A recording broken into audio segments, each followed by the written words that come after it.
한자 강좌를 시작합니다. 오늘은 전 시간에 이어서 전 시간 이제 올레자를 강의하다가 시간이 없어 이제 끝났거든요. 그 올레자는 물론 전 시간에 들었지만 다시 한번 복습하는 의미에서 올레자는 뭐냐면 열십에다가 사람 이미 세 개가 합한 게 올레자라 했거든요. 그러니까 이건 뭐냐면은 열십이라고 하는 거는 우리 잘 알다시피 음량이나 삼극을 한데 뭉쳐놓은 거, 뭉쳐놨는데 그 뭉쳐놓은 사이에 사람이 세 사람이 이렇게 뭉친 거예요. 이렇게. 그래서 열십은 성경으로 보면 십자가라 그랬잖아요. 제가 항상 십자가라 그래서 실제 나무 십자가 뭐 형태를 가리킨 게 아니고 내가 이 십자가에 달린다 그 얘기는 뭐냐면 음과 양 또는 세 개 겹친 것도 십자라 그랬잖아요. 음과 양이나 또는 삼극이 하나가 되게 하려면은 내가 죽어야 돼요. 내가 음도 아니고 양도 아니고 그러려면은 어느 한쪽을 치우친 내 심성을 죽여야 된다 그 얘기거든요.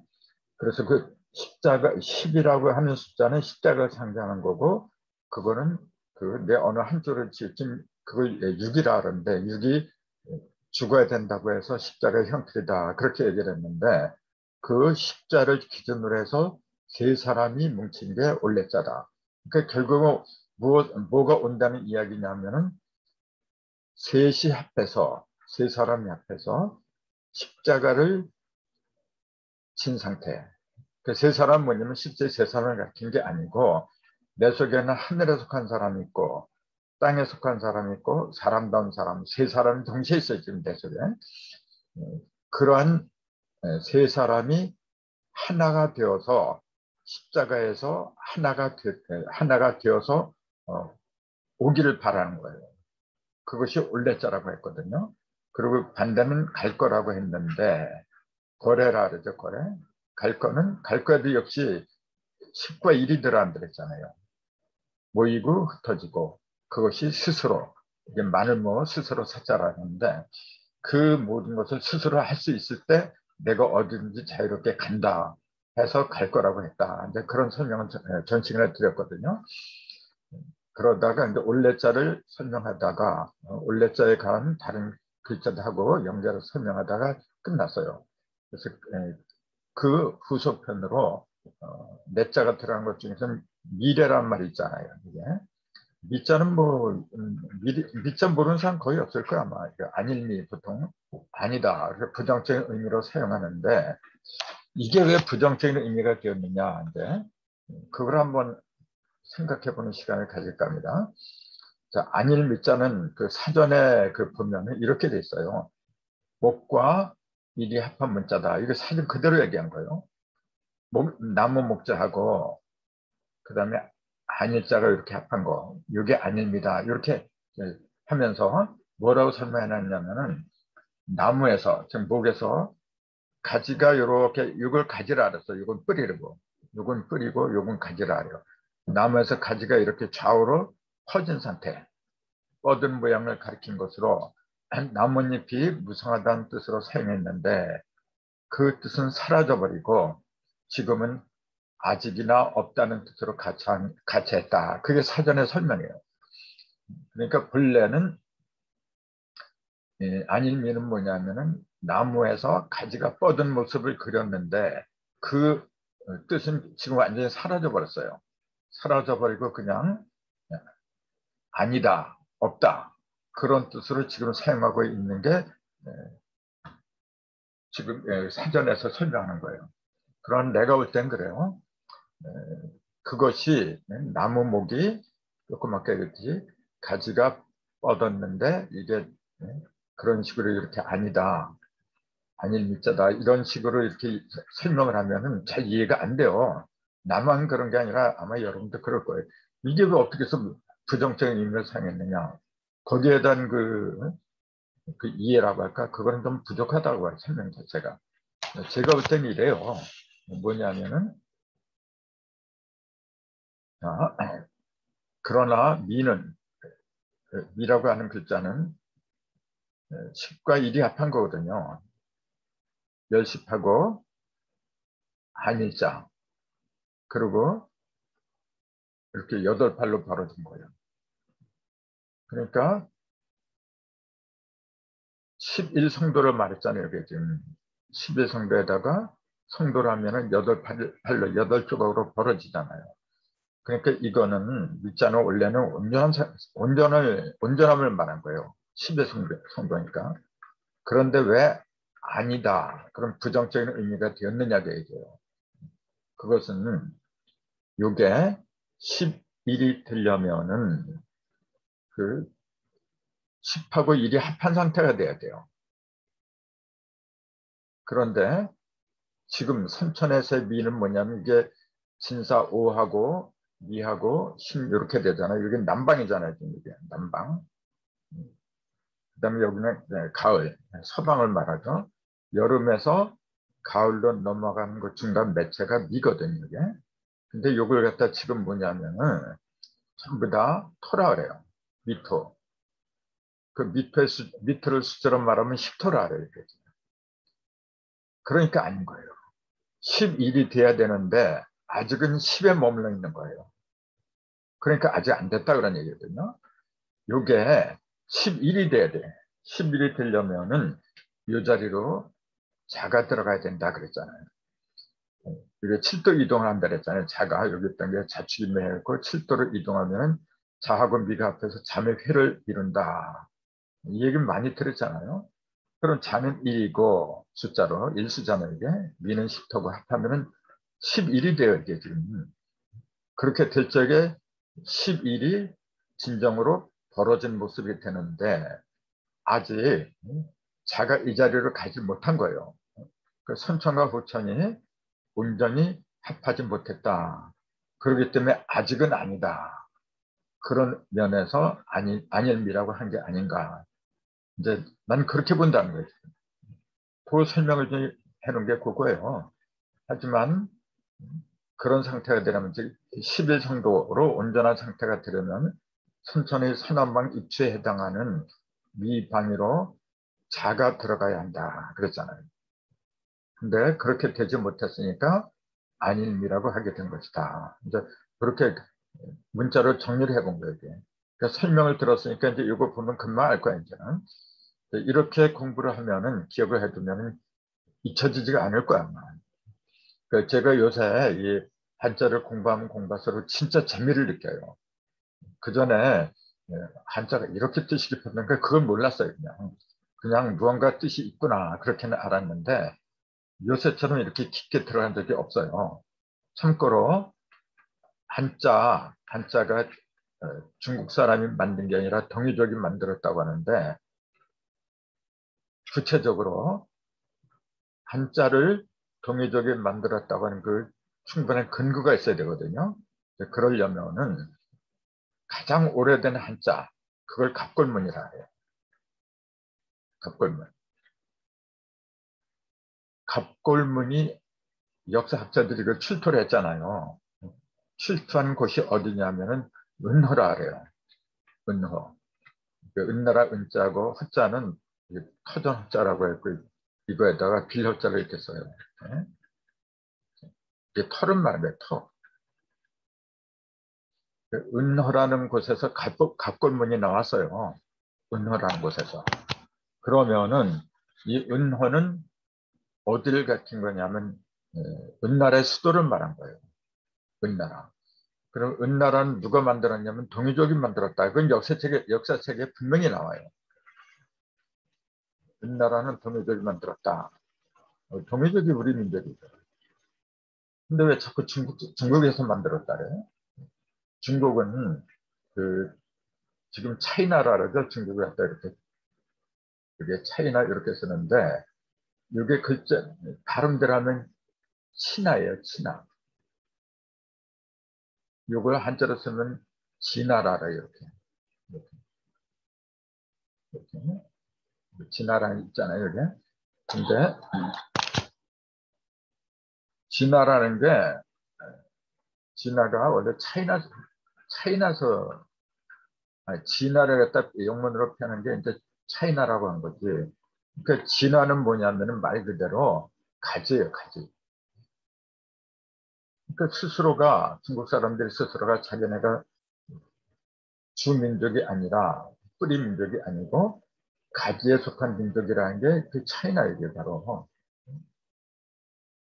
그래서 동이족이 그 한자를 만들었기 때문에 예를 들어서 우리 민족은 그 섬도자를 써놓고 이렇게 섬도자를 써놓고 이걸 도 이렇게 읽어요.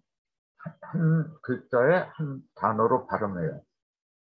근데 중국 사람들은 이걸 다오로 알아요. 그 청도를 갖다 칭다오 그러잖아요. 이렇게 글자 하나를 써놓고 발음이 두 개 있는 게 굉장히 많아요.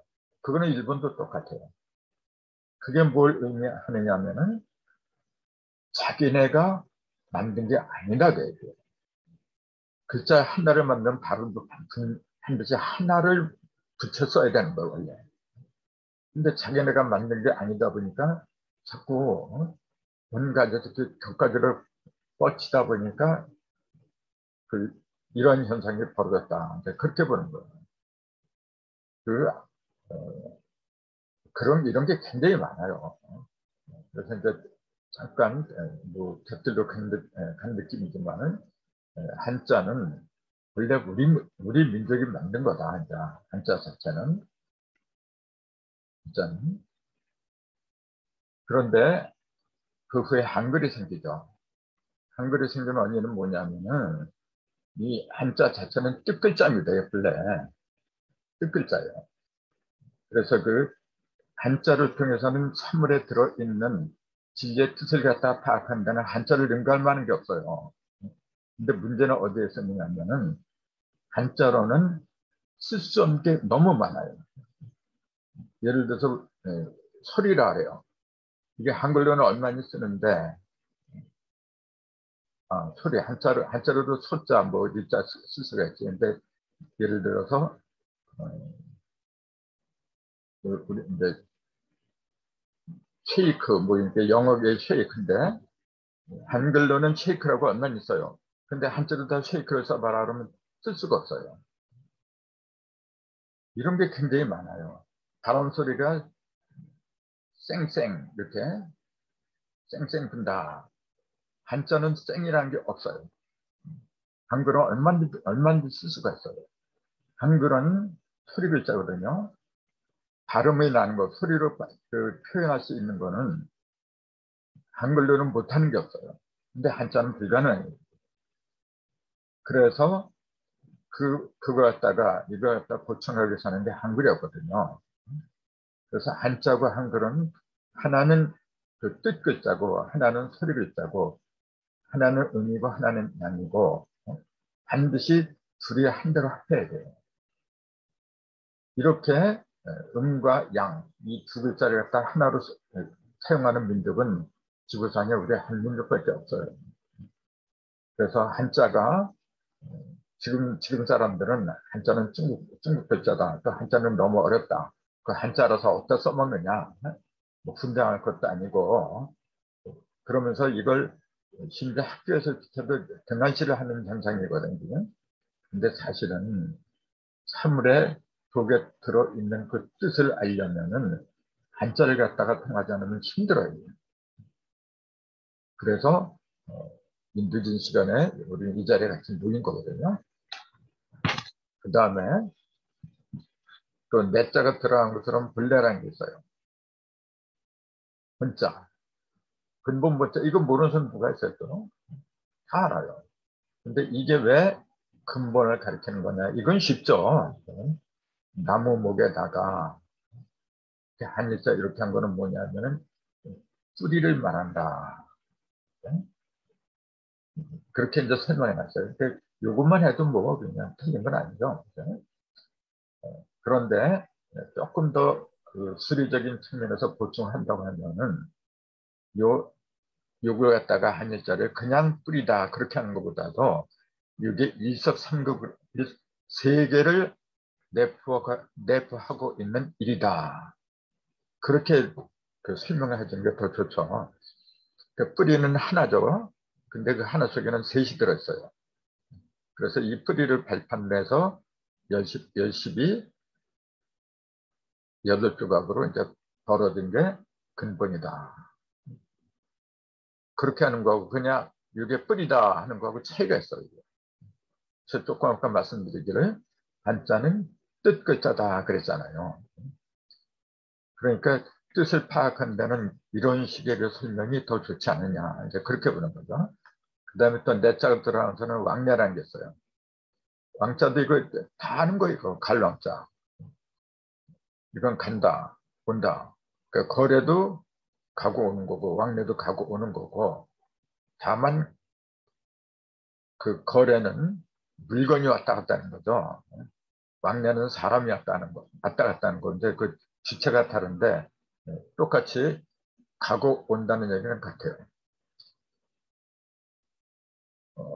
왕자는 이게 주자, 그 다음에 왼편에 요거 이제 조금씩 걸을 척 그랬잖아요. 이게 요거는 척이라고 했고 요거는 촉이라고 했다. 그러니까 하나는 척이고 하나는 촉이고 그러니까 척 이렇게 암기하는 게 좋아요. 이게.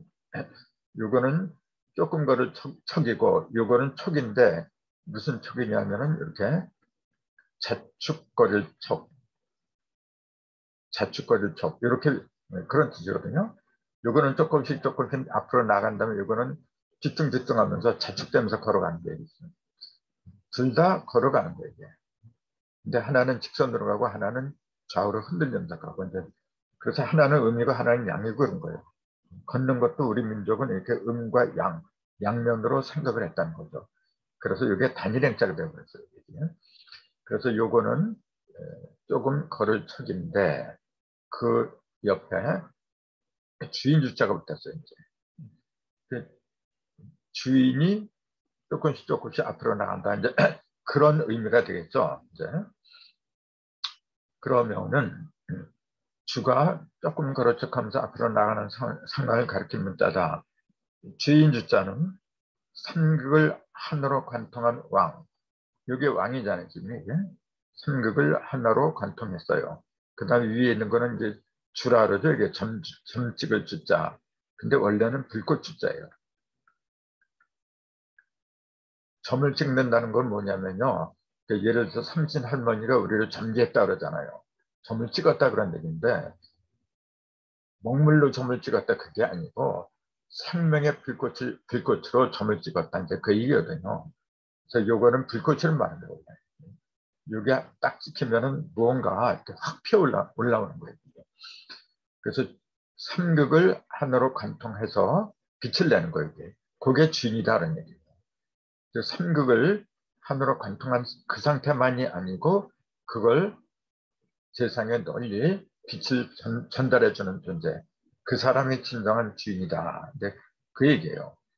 그 주인이 됐을 때가 삼계의 진정한 주인이 됐을 때 비로소 갈 수 있는 조금씩 앞으로 갈 수 있는 자격이 생겼다고 해서 갈왕이라 그러한 그 해설을 할 수가 있더라. 이제 그렇게 본 거예요. 또 내자가 들어가는 건 외래라는 게 있어요. 이렇게 외에 그런 이제 바깥을 말한 거죠. 이제 그 외자도 거의 많은 사람들이 알아요. 이거는 내자는 이렇게 쓰고 외자는 이렇게 쓰고 이건 누가 몰라요? 근데 이게 왜 바깥을 상징하는 글자가 되었느냐 그렇게 물어보면은 제대로 답할 사람 몇 사람이 있을까요? 요거는 요거하고 요거 두 개 같은 거잖아요. 요거 이게 저녁석이잖아요. 전에 말씀드렸듯이 하나가 찍히건 둘이 찍히건 이건 달월자예요. 똑같이 저녁, 달, 똑같이 밤을 말해요. 그래서 이거나 똑같이 어둠을 상징하더라. 그렇게 볼 수가 있는 거거든요. 그 다음에 오른쪽에 있는 건 점칠복자잖아요. 점친다는 것도 그래요. 하늘에서 땅으로 뭔가 이렇게 꽂아줬어요. 그 진리를 갖다가 빛을 갖다 던져줬거든요. 세워줬거든요. 근데 이걸 다 보는 게 아니라 한 거가 하나를 갖다 이렇게 그 지극히 작은 일부분을 이렇게 끄집어낸 거예요. 그걸 점치다. 이제 그렇게 하는 거죠. 요거, 요 한 부분을 점치는 걸로 해가지고 나머지 모든 걸 추리를 하는 거죠. 그래서 점장이들은 유능한 추리꾼입니다, 사실은. 그래서 아무튼 점치는데 저녁 때 점친다. 이제 그 얘기예요. 저녁 때. 근데 점은 옛날에 점치는 거는 대부분 언제 치느냐면 정신이 맑을 때 쳐요. 즉 아침에 점을 쳐요. 그게 상식이었어요. 근데 사정이 여의치 못해서 저녁 때 점을 치는 경우도 있어요. 그러니까 이게 상식인데 아침에 점을 치는 게 상식인데 이거는 특별한 경우라. 그러니까 이건 그 안에 있는 게나 바깥에 있더라. 그래서 바깥이다. 이거는 상식적으로 안에 있는 거고. 그래서 특별한 경우를 갖다가 밖에서 벌어진다. 그렇게 얘기를 하는 거 똑같은 거거든요. 그래서 바깥 외다. 이제 그러한 표현이 생겼더라. 이제 그 말이죠. 그러니까 점을 치는데 저녁 때 치더라. 어두운데 치더라. 원래 점은 밝은 아침에, 밝은 낮에 점을 치는 게 상식인데, 그래서 이거는 상식에서 벗어났다 해서 바깥 외다. 그렇게 뜻이 매겨졌다. 그렇게 보는 거죠. 그 다음에 그다음에 내자가 들어가는 거는 철회라는 게 있었죠. 철은 이게 불을 철하래. 부르다. 그래서 이제 손님을 부른 걸 초대한다. 또 혼을 부를 때는 초혼이다. 그럴 때 이 초자를 많이 쓰죠.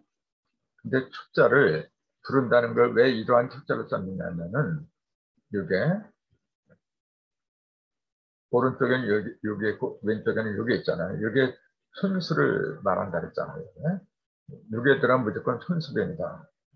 그렇게 보라 그랬잖아요. 손이고 이게 뭐냐면 소자잖아요. 소라고도 부르고 조자라고도 부르고 그래요. 두 가지로 발음이 나요. 그래서 우리가 군대에서 영장이 나온 걸 소집한다. 갑자기 군대를 소집한다 할 적에 소자를 이 소자를 써요. 불러서 모을 숫자, 불러 모은다는 걸 소집이다. 이제 그렇게 얘기를 하잖아요. 또 소개한다. 누구를 누구한테 소개한다 때도 이 불을 숫자를 써요. 그래서 불을 수하고 순수변하고 합한 게 불을 숫자예요. 그 소도 부르는 거고, 소도 부르는 거고, 둘 다 부르는 건데, 여기에다가 혼수변이 합한 거는 뭐냐면은, 여기 그렇게 돼 있어요. 막힌 걸 부르면 상대방을 오라고 이제 손짓으로 하는 것처럼, 손짓으로 상대방을 오라고 하는 것처럼 해서 손수변을 한 거예요. 그죠? 그래서 여기 보면 손으로 오라고 부르는 됩니다. 이것도 오라고 부르는 건 맞는데 손수명이 붙으면 손짓으로 이렇게 오라고 하는 거고 더 밀착된 거죠. 근데 여기 없으면은 손짓으로 부르는 게 아니라 일반적으로 그냥 뭐 전화로 오라고 하든지 뭐 명령으로 오라고 하든지 그럴 때는 요걸 없이 그냥 요 숫자를 쓴다. 이제 그렇게 생각하는 거죠. 근데 요 숫자가 부를 숫자인데 이것도 재밌어요. 위에는 칼글자가 있고 밑에는 입글자가 있어요. 입을 어떻게 하는 거예요? 입을 칼르다 가른다. 이제 그 얘기예요. 그 칼르다 가른다 그러면 날카로운 느낌이 드는데 칼이라고 하는 건 뭐냐면요. 이제 선과 악, 빛과 어둠 이 모든 걸 가르는 거죠. 그러니까 이때 이제 칼글자고 입글자를 쓰면은 입에서 무언가를 갖다가 가르기 위해서 부른다. 그 얘기예요. 그게. 그래서 그냥 단순하게 부르는 게 아니라 이 숫자가 들어갔을 때는 명령을 내리는 거예요. 이게 뭔가 시비를 갖다가 판단해야 되니까 와라. 그럴 때 그래서 부르는 게 이 숫자예요. 숫자.